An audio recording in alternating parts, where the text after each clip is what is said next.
তোমরা যারা উত্তরবঙ্গ বিশ্ববিদ্যালয়ের অধীনে রয়েছো সেকেন্ড সেমিস্টারে তোমাদের পরীক্ষা শুরু হতে চলেছে 1 তারিখ থেকেই তোমাদের পরীক্ষা শুরু হতে চলেছে। তো আমরা তোমাদের সেকেন্ড সেমিস্টারে কোন কোন বিষয়গুলো ভালো করে দেখে যাবে মাইনর এডুকেশন যারা নিয়েছো সেই বিষয়টি নিয়ে আলোচনা করছি।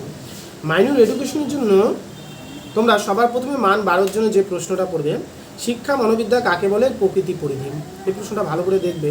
এই প্রশ্নটা 12তে না থাকলেও 6-এ একটা প্রশ্ন থাকার সম্ভাবনা রয়েছে যে শিক্ষা মনোবিদ্যার প্রকৃতি আলোচনা করো বা পরিধি আলোচনা করো, ভালো করে দেখবা। তারপরে তোমাদের বুদ্ধি সংক্রান্ত দুটো তত্ত্ব রয়েছে, স্পিয়ারম্যানের দ্বিউপাদান তত্ত্ব এবং গিলফোর্ডের ত্রিমাত্রিক তত্ত্ব। তো তোমরা গিলফোর্ডের যে ত্রিমাত্রিক তত্ত্বটা রয়েছে এটা বেশি ভালো করে দেখবে এবং স্পিয়ারম্যানের দ্বিউপাদান তত্ত্বটাও দেখে যাবে। তাহলে বুদ্ধি সংক্রান্ত স্পিয়ারম্যানের দ্বিউপাদান তত্ত্ব এবং বুদ্ধি সংক্রান্ত গিলফোর্ডের ত্রিমাত্রিক তত্ত্ব, এই প্রশ্নগুলো ভালো করে দেখবেন। এরপরে তোমরা যে প্রশ্নটা দেখবে, অন্তর্দৃষ্টিমূলক শিখন তত্ত্বটি আলোচনা করো, অন্তর্দৃষ্টিমূলক শিখন তত্ত্বটি আলোচনা করো এবং এই তত্ত্বটিকে আবার গেস্টাল্ট তত্ত্ব বলা হয়। ভালো করে এই প্রশ্নটা পড়বে, অন্তর্দৃষ্টিমূলক শিখন তত্ত্ব বা গেস্টাল্ট তত্ত্ব। এরপরে তোমরা পড়বে প্রচেষ্টা ও ভুল শিখন তত্ত্ব এবং এই শিক্ষাগত তাৎপর্য লেখো, প্রচেষ্টা ও ভুল শিখন তত্ত্ব। নেক্সট তোমরা লাস্ট প্রশ্ন দেখবে, শৈশবকাল বা কিশোরকাল কাকে বলে, এদের বিকাশগত বৈশিষ্ট্যগুলি আলোচনা করো। তাহলে এই 7টা প্রশ্ন তোমরা ভালো করে পড়ে যাও। প্রথম হচ্ছে মনোবিদ্যা এবং তারপরে হচ্ছে প্রাচীন অনুবর্তন, 2 নম্বর সক্রিয় অনুবর্তন, 3 নম্বর অন্তর্দৃষ্টিমূলক শিখন, তারপরে প্রশ্ন রয়েছে প্রচেষ্টা এবং ভুল শিখন, এর পরের প্রশ্ন রয়েছে স্পিয়ারম্যান দ্বিউপাদান তত্ত্ব এবং তারপরে রয়েছে গিলফোর্ডের ত্রিমাত্রিক তত্ত্ব।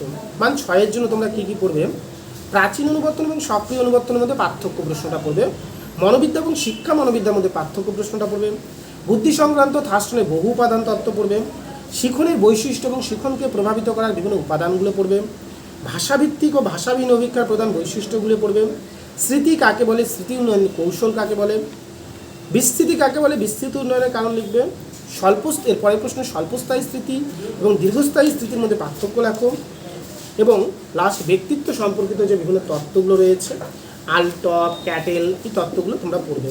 তাহলে প্রাচীন অনুবর্তন সক্রিয় অনুবর্তনের পার্থক্য রয়েছে, মনোবিদ্যা শিক্ষা মনোবিদ্যার পার্থক্য রয়েছে, বুদ্ধি সংক্রান্ত থার্স্টনের তত্ত্বটা পড়বে, শিখনের বৈশিষ্ট্য শিখনকে প্রভাবিত করার উপাদান প্রশ্নটা পড়বে, 5 নম্বর পড়বে ভাষাভিত্তিক ও ভাষাবিহীন অভিজ্ঞার বৈশিষ্ট্য, 6 নম্বর প্রশ্ন পড়বে স্মৃতি কাকে বলে, স্মৃতি উন্নয়নের কৌশল, 7 নম্বর প্রশ্ন পড়বে বিস্তৃতি কাকে বলে, বিস্তৃতির কারণগুলি লেখো, 8 নম্বর প্রশ্ন পড়বে স্বল্পস্থায়ী স্মৃতি এবং দীর্ঘস্থায়ী স্মৃতি কাকে বলে, এদের মধ্যে পার্থক্য লেখো এবং 9 নম্বর প্রশ্ন পড়বে ব্যক্তিত্ব সম্পর্কিত বিভিন্ন তত্ত্বগুলো পড়ো।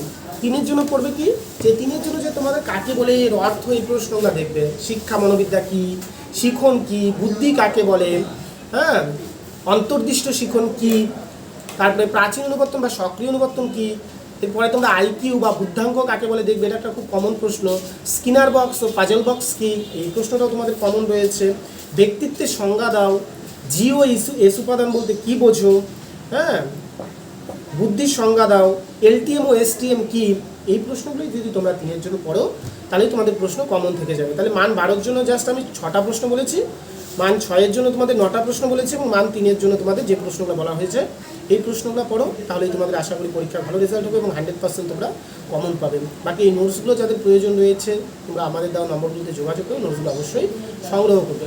যুক্ত থাকো সবাই, ধন্যবাদ সবাইকে।